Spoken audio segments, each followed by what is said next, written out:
Dalam kesempatan yang berbahagia ini saya membawakan sebuah hadis. Kita biasa mengenalnya dengan hadis Jibril. Hadis Jibril maknanya hadis itu Jibril berhadapan dengan Rasulullah SAW. Hadis ini diriwayatkan oleh Umar bin Khattab, an Amirul Mukminin Abi Hafs Umar bin Khattab radhiyallahu anhu. Qala bainama julusun 'inda Rasulillah sallallahu alaihi wasallam dzata yawmin ittala 'alaina shadidul thiyab rajulun shadidul thiyab sawad asy-sya'r. Amirul Mukminin Umar bin Khattab meriwayatkan hadis. Beliau berkata, ketika kami sedang duduk bersama Rasulullah SAW, tentu yang dimaksudkan duduk seperti ini, Rasulullah di depan, sahabat mereka di berhadapan dengan Rasulullah. Duduk yang dimaksudkan duduk di majelis ilmunya Rasulullah SAW. Beliau mengatakan, tiba-tiba datang kepada kami seorang lelaki yang bajunya sangat putih, rambutnya sangat hitam. La ya'rifu minna ahadun, tidak ada seorang pun dari antara kami yang mengenal. Umar bin Khattab agak heran karena orang yang datang ini kalau dia dari kejauhan hendaknya harusnya pakaiannya itu lusuh, tidak rapi. Ya, kalau dia dekat sini berarti kita kenal, tapi kita nggak kenal.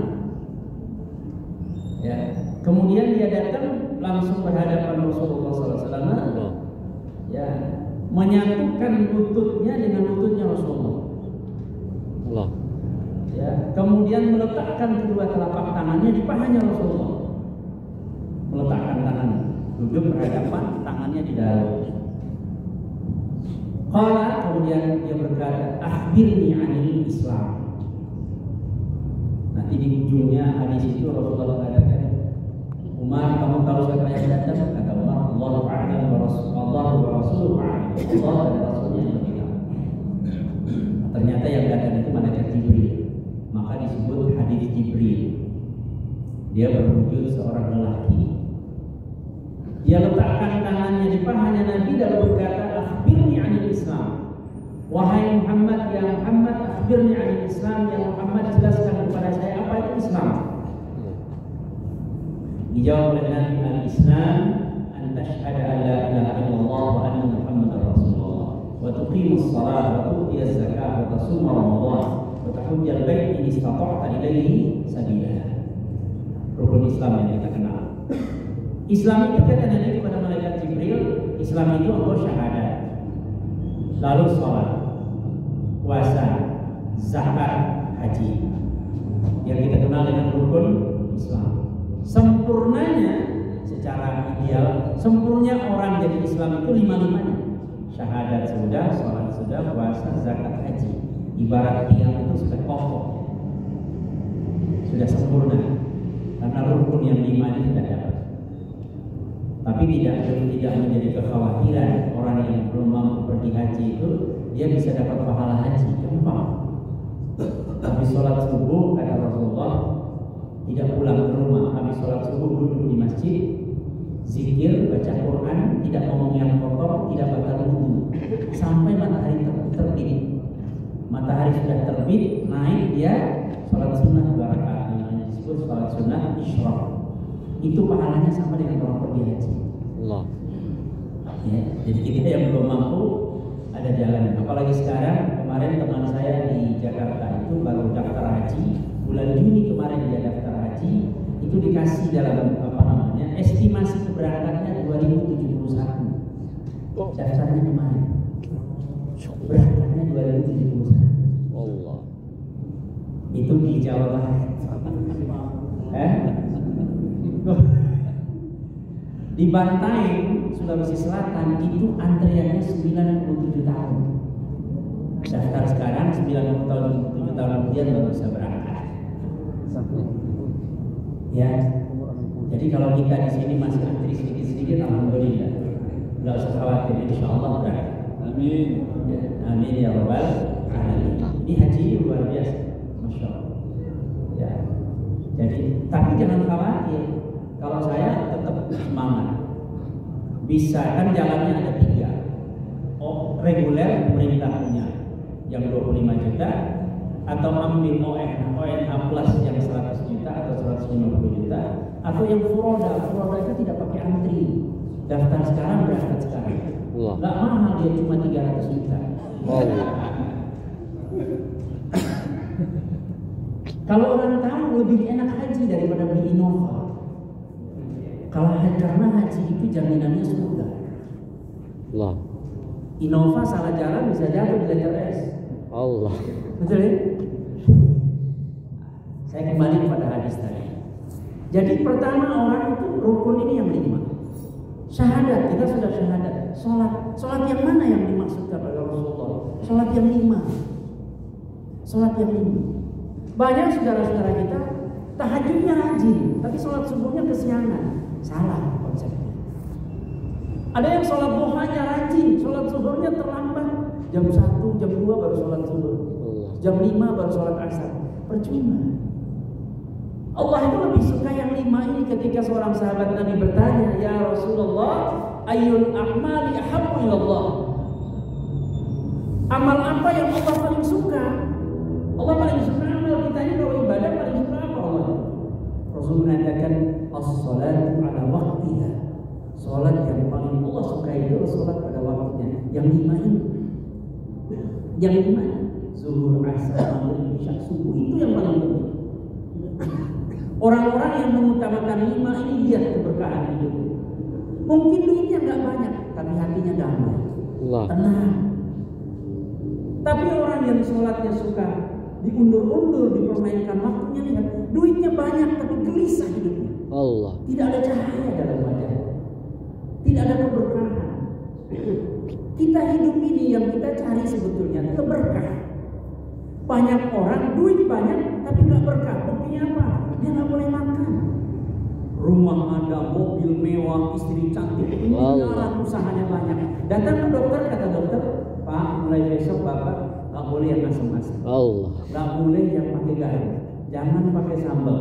Jangan makan bayam. Jangan makan daging. Jangan makan ikan. Jangan banyak jangannya." Lalu duit yang banyak itu apa? Allah. Itu namanya hilangnya keberkahan. Kita yang penting berkah. Nggak punya duit, pagi-pagi sudah sarapan nasi kuning, iya kan?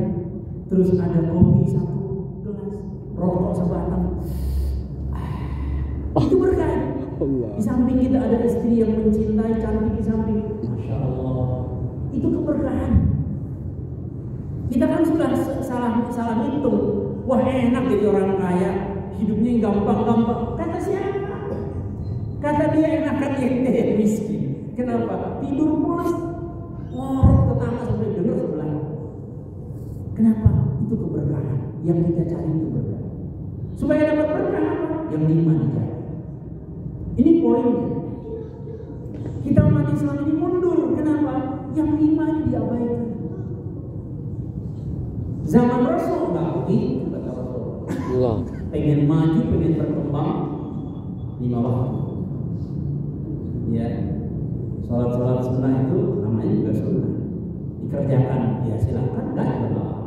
Sunnah, tidak ada kewajiban. Kalau pengen berkah hidup, yang 5. Rasul mengatakan, ya, ayyul a'mali afdalu wa habbu ilallah. Nama amal apa yang paling baik dan paling dicintai Allah? As-salatu ala waqtiha. Pertama kata. Yang kedua, birrul walidain. Berbakti kepada kedua orang tua. Kalau masih punya orang tua, coba senengin hati. Ya, nggak usah banyak-banyak ngasih ini ngasih, nggak usah kasih mobil. Ya, datang ke rumah bawa nasi kuning, datang ke rumah bawa ikan potong, udah senangnya luar biasa. Itu amalan yang paling berkah. Itu anak kalau pengen masa depannya bahagia, simpel. Yang ketiga, al-jihad fisabilillah. Kata Nabi, berjuang di jalan Allah. Ini 3 amal yang paling Allah sukai. Sholat disebut paling utama. Yang kedua, ya, zakat. Kata Rasulullah, rukun iman tadi, rukun Islam adalah zakat. Apa artinya zakat? Mengeluarkan harta. Zakat itu secara bahasa artinya, ya, tumbuh, suci, berkembang. Zakat maknanya itu tumbuh, suci berkembang. Orang yang berzakat itu tumbuh, hartanya tidak akan berkurang. Mana qasamalun min sadaqatin, kata Nabi. Tidak berkurang hartamu ketika engkau bersedekah. Bal yazdad. Diulang 3 kali. Bertambah dan bertambah. Tumbuh. Ya. Ya. Yang kedua suci hartanya, suci jiwanya. Zakat itu. Ya. Yang ketiga berkah. Itu yang saya katakan tadi, indah kita makan enak, tidur enak, ya nyaman. Kenapa? Ada keberkahan. Orang yang mengeluarkan zakat. Zakat, infak, sedekah.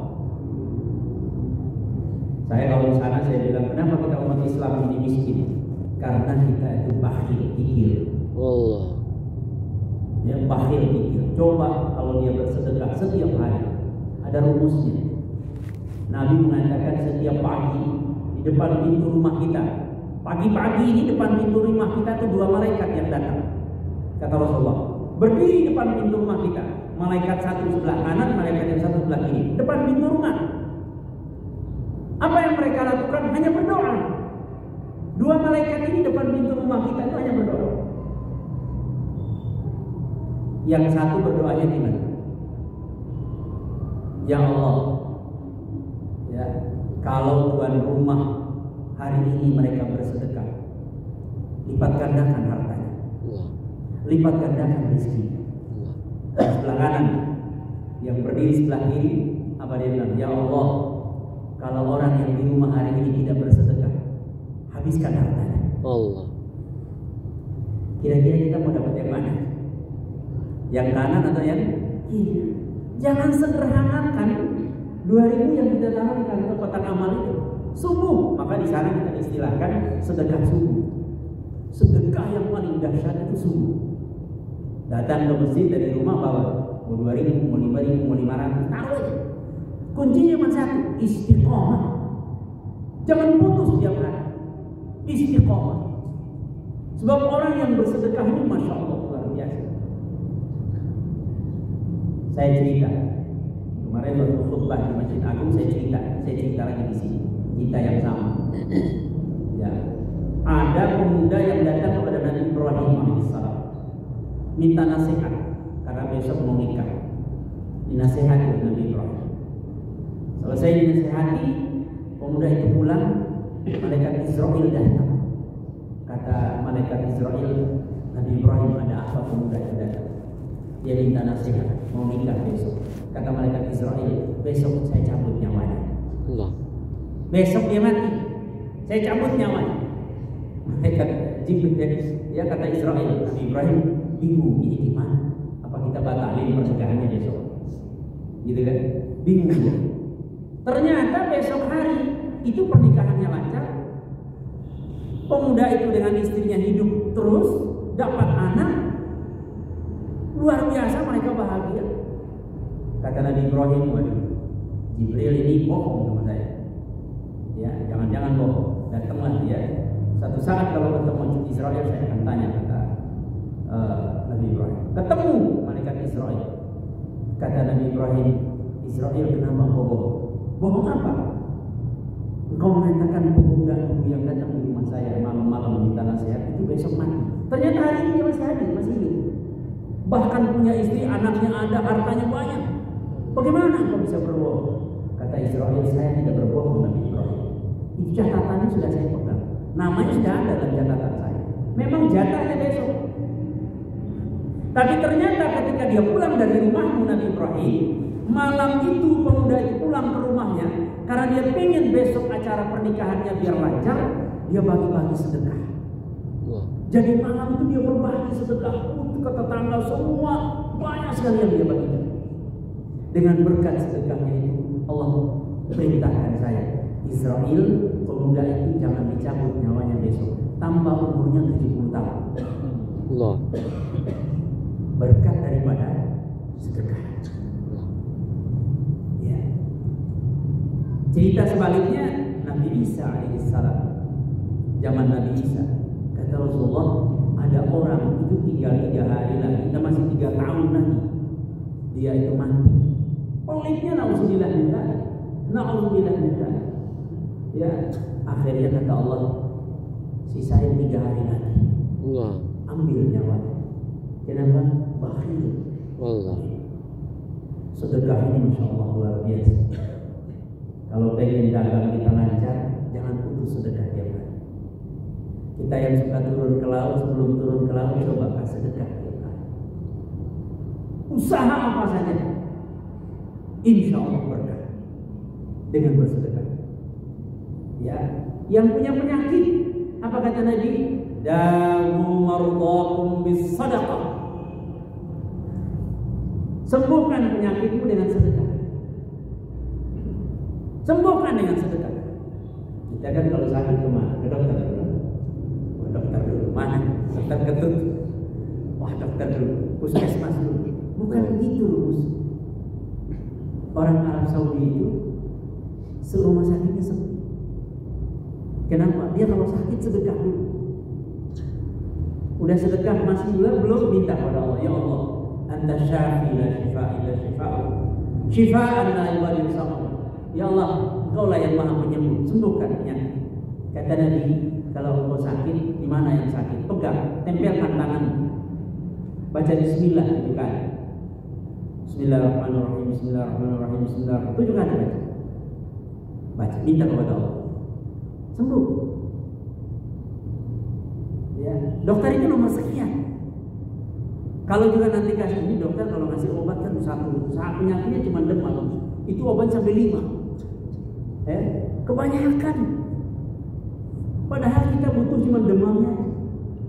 Sembuhkan dengan sedekah kata Rasulullah. Dawu mardakum bis sadaqah. Jangan khawatir. Sakit ini sakit itu kapan? Sedekah. Sembuh. Supaya cepat beli obat bodrek, promah, minum. Ya kalau mah udah nggak usah ke dokter. Awali dengan bersedekah. Ini luar biasa dahsyat. Amalan-amalan yang mestinya kita biasakan dalam kehidupan. Kita sudah lakukan, tapi yang kurang cuma satu, istiqomah. Istiqomah. Maka kita kalau di sana itu sekarang di Jakarta rata-rata di kota besar ada Jumat, namanya Jumat Berkah. Tiap Jumat mereka bagi-bagi ini, gue bagi-bagi makanan. Sebetulnya bukan Jumat, setiap hari, setiap pagi. Allah. Setiap pagi. Bawa aja dari rumah, taruh di kotak amal kita. 1.500, 2.000, tiap hari. Allah lebih suka yang sedikit berkelanjutan daripada sekali besar tapi cuma sekali. Ada orang bawa duit 100.000 taruh di kotak amal, plek sekali, sebulan sekali. Allah lebih suka yang 1.000 setiap hari. Enggak. Padahal kalau di jumlah 1.000 tiap hari sebulan cuma 30.000. Yang saat 100.000 sekali. Allah lebih suka yang setiap hari. Ini rukun Islam, ya. Jadi syahadat, sholat, puasa, zakat, haji 5. Saya doakan mudah-mudahan jamaah yang belum berangkat haji bisa berangkat haji. Hajjan mabrur, sa'yan mashkura, dzamban maghfura. Dambaan kita orang Islam insyaallah haji. Haji itu rumusnya cuma 2 kalau ingin berangkat haji. Kalau kita duitnya belum bisa masuk di bank, bikin celengan sendiri di rumah, bikin kotak amal, tiap hari masukin duit. Ya Allah, saya pengen berangkat haji. Ya Allah, saya pengen berangkat. Masuk aja kotak. Terus tiap hari. Ya, masukin di kotak. Tapi niat itu syaratnya cuma 1, ketika kau butuh jangan diambil itu uang. Kalau ambil gagal. Karena ujiannya besar biasanya. Ya, itu caranya. Gampang. Mau berangkat haji kapan? Wah, kita di Sumba Timur aja ini berapa tahun? 10 tahun saya? 20 tahun. Allah. Jangan ambil yang 20 tahun, ambil yang 5 tahun. Taruh aja itu duit. Nanti sudah terkumpul 100 juta baru berangkat. Kapan? 10 tahun yang akan datang. Simple. Maaf, saya kalau di sana tuh ngomongnya terlalu kasar. Yang merokok satu hari itu merokok 20.000 satu bungkus. 20.000. Ya, 10 hari berarti 200.000, sebulan itu 600.000. Setahun itu rokok itu 7.200.000. 10 tahun 72 juta. Bisa berangkat haji? Bisa. Merokok tiap hari masa nggak berangkat haji nggak bisa? Simpel kita ngitungnya. 20 tahun naruh di situ. Saya ngomong hari ini nggak mau rokok, masukin duit itu telengan. 20 tahun berangkat ke Enam-Plus. Nggak perlu lama, ada rumus. Simpan, taruh. Ada orang doa, ya Allah, ya Allah, ya Allah, hajjan mabrur, hajjan mabrur. Nggak berangkat, nanti nggak nabung. Nggak bisa baik. Jadi ikhtiar dulu, baru doakan iyyaka na'budu wa iyyaka nasta'in. Jangan lupa nyembah Allah, minta kepada Allah, ikhtiar itu jangan putus. Saya nanti kalau tanah saya laku, jangan begitu. Allah bukan begitu. Masukin aja dulu tiap hari kotak amal. Ya Allah, ini untuk haji, ini untuk haji, ini haji. Insyaallah. Oke, ini rukun Islam. Selesai di situ. Ya, kata Jibril setelah Rasulullah menjelaskan itu, sadaqta. Benar engkau Muhammad. Fa akhbirni 'anil iman. Dia tanya lagi yang kedua. Jelaskan kepada saya apa itu iman. Kata Nabi, antu'mina billah. Ya. Tu'mina billahi wa malaikatihi wa kutubihi wa rusulihi wal yawmil akhir wal qadri khairihi wa syarrihi minallahi. Ada 6 rukun iman. Allah, ya, malaikat, kitab, ya, Rasul, hari kiamat, takdir. Saya lompat yang ke-6 aja, takdir. Kita yang kurang itu bicara tentang takdir. Memahami takdir, ini yang kurang. Ya, takdir. Apa? Takdir itu sesuatu yang sudah terjadi, kejadian. Ada dua, ada takdir baik, ada takdir buruk. Khairihi wa syarrihi. Takdir yang baik dan takdir yang buruk. Kita kalau takdir baik pasti enak, senang. Ya, pagi lagi duduk depan rumah, ya, tiba-tiba datang orang. Apa kabar Bapak? Alhamdulillah sehat ya Allah. Sudah berangkat haji belum? Kita ini uang. Wah, itu takdir baik. Ya, tapi yang berat itu takdir buruk. Musibah datang, bencana datang. Saya ke masjid Ustaz, parkir motor, begitu pulang keluar dari masjid motor hilang. Nah, itu masalah. Bagaimana kita memahami takdir yang buruk itu? Kalau ada yang begitu, saya mengatakan alhamdulillah motor itu hilang. Kenapa? Itu kasih sayang Allah. Kata Allah, hai hambaku, engkau pilih mana? Rumahmu terbakar atau motor yang hilang? Allah. Orang beriman itu bukan musibah, bukan bencana. Orang beriman itu ujian. Jadi ketika terjadi sesuatu, kata Allah, malaikat, jangan dikasih dia yang besar-besar. Belum waktunya dia siap. Kasih yang kecil, motornya aja ambil, rumahnya jangan. Indah kalau kita memahaminya seperti ini. Takdir itu. Ada musibah datang atau penyakit besar yang ingin datang, kata Allah, jangan penyakit yang besar. Apa? Sudah kakinya kesandung batu, kukunya agak copot dikit, gitu aja. Allah. Itu cara Allah. Anak kita lagi main sepeda, tiba-tiba ada motor yang senggol, ya, patah kakinya. Kata Allah, itu lebih bagus. Kalau kita nggak memahami takdir, jadi yang naik motor, kok bisa kita matikan? Allah. Padahal Allah mengatakan, ini hamba yang paling sayang. Jadi orang-orang beriman itu apapun yang Allah berikan, itu disayang oleh Allah. Makanya kata Rasulullah, ajaban li amril mu'min. Orang mukmin itu hebat. Orang mukmin itu luar biasa. Idza asabahu syarra, idza asabahu sarra, syakar. Wa idza asabahu dharra, sabar. Orang beriman itu kata Allah, dia hebat. Kenapa? Dia punya mental yang luar biasa. Apa mentalnya?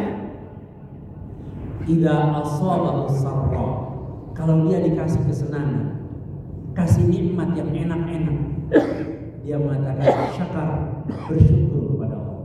Alhamdulillah. Kalau dia dikasih ujian,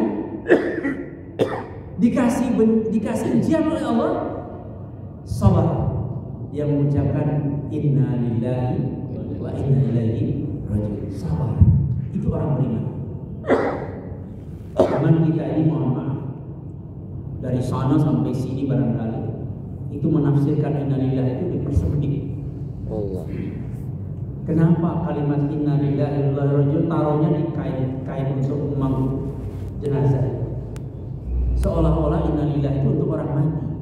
itu kan mempersempit penafsiran.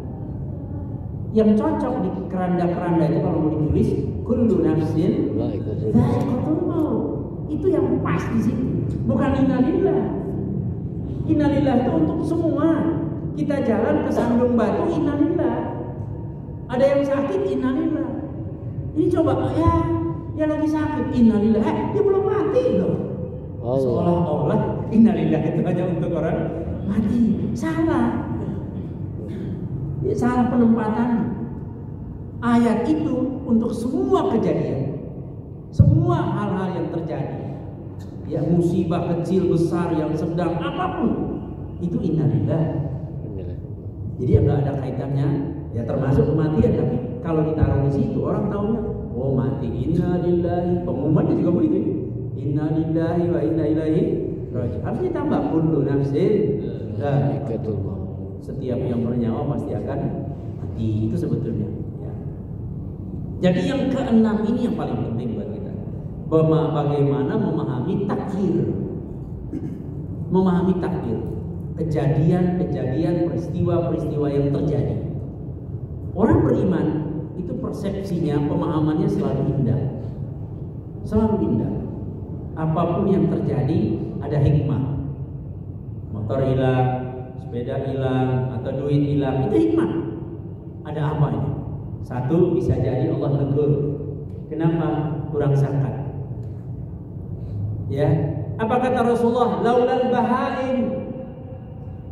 bahaim, kalau bukan kambing, kalau bukan sapi, kalau bukan kuda, kalau bukan bebek, ayam, kata Allah, kata Rasulullah, Allah tidak akan menurunkan hujan. Kenapa? Manusia banyak maksiat. Manusia banyak maksiat. Kenapa ini hujan turun? Karena Allah nggak tega ini kambing, ya burung, binatang-binatang yang harus minum. Kita dapat berkah dari binatang. Oh, masya Allah. Yang datang ke masjid berapa persen? Kalau semua kita datang ke sini nggak cukup masjid kita. Allah. Ya kan? Kalau semua datang, masya Allah luar biasa. Langkah kakinya ke masjid kayak apa? Satu langkah ke masjid itu satu dosa gugur, ya satu kebaikan ditulis, satu derajat dinaikkan. Maka ada orang tuh fanatik datang ke masjid nggak pakai motor, nggak mau pakai motor. Kenapa? Dia bilang langkah. Sebab dalam hadis Rasulullah langkah-langkah. Satu dosa gugur, satu pahala ditulis, satu derajat diangkat. Berapa langkah engkau ke masjid? Belum lagi nanti ada pohon sebelah kanan, sebelah kiri, ada pohon kelapa, ya, ada pohon mangga. Jadi saksi hari kiamat. Kenapa? Langkahnya ke masjid. Allah. Ada yang fanatik begitu, nggak mau naik motor ke masjid, apalagi mau mobil, jalan kaki. Luar biasa. Kalau orang memahaminya. Rukun iman. Sedekah kata Jibril. Akhbirni anil ihsan. Dia tanya lagi. Jelaskan kepada saya apa itu ihsan. Nabi menjawab, al-ihsan an ta'budallaha ka'annaka tarah, fa in lam takun tarah, fa innahu yarah. Ihsan itu kau menyembah Allah seolah-olah engkau melihat Allah. Jika engkau tidak melihat Allah, Allah melihat. Itu ihsan. Apa maknanya? Orang ihsan itu kalau sholat senang. Simpel. Orang ihsan itu kalau sholat senang banget. Senang banget kalau sholat. Asyik. Kenapa? Sebab dia berdialog dengan Allah. Kata Nabi ketika baca Al-Fatihah, Alhamdulillahirabbil alamin. Kita baca kalimat itu dalam sholat. Dijawab oleh Allah. Apa jawaban Allah? Hamidani abdi, hamba memuji. Ar-Rahmanir Rahim, yang maha pengasih maha penyayang. Apa jawaban Allah? Athnai alayya abdi, hambaku menyanjung. Maliki yaumiddin, yang menguasai hari pembalasan. Apa jawab Allah? Majjadani abdi, hambaku mengagungkan aku. Iyyaka na'budu wa iyyaka nasta'in, hanya kepadamu kami menyembah dan hanya kepadamu kami mohon pertolongan. Apa jawab Allah? Hadza li 'abdi, hadza baini wa baina 'abdi. Kata Allah, ini aku berjanji dengan hambaku. Allah. Di kalimat iyyaka na'budu wa iyyaka nasta'in kata Allah, aku berjanji dengan hamba. Aku menjanjikan kepadanya.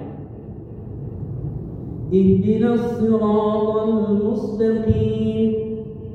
Siratal ladzina an'amta 'alaihim ghairil maghdubi 'alaihim waladdallin. Dari ihdinas siratal mustaqim sampai waladdallin itu Allah kasih jawaban. Ihdinas siratal mustaqim, ya Allah tunjukkan kami jalan yang lurus. Siratal ladzina an'amta 'alaihim, yaitu jalan orang-orang yang Engkau beri nikmat. Siapa? Para nabi, para siddiqin, syuhada, sholihin. Orang yang sudah mati yang dimaksudkan itu. Orang yang sudah mati. Orang-orang nabi sudah mati mereka. Orang tapi dapat nikmat dari Allah ketika mereka hidup. Ghairil maghdubi 'alaihim, ya Allah jangan Engkau masukkan kami jalan orang yang Engkau murkai, jalan yang Engkau benci.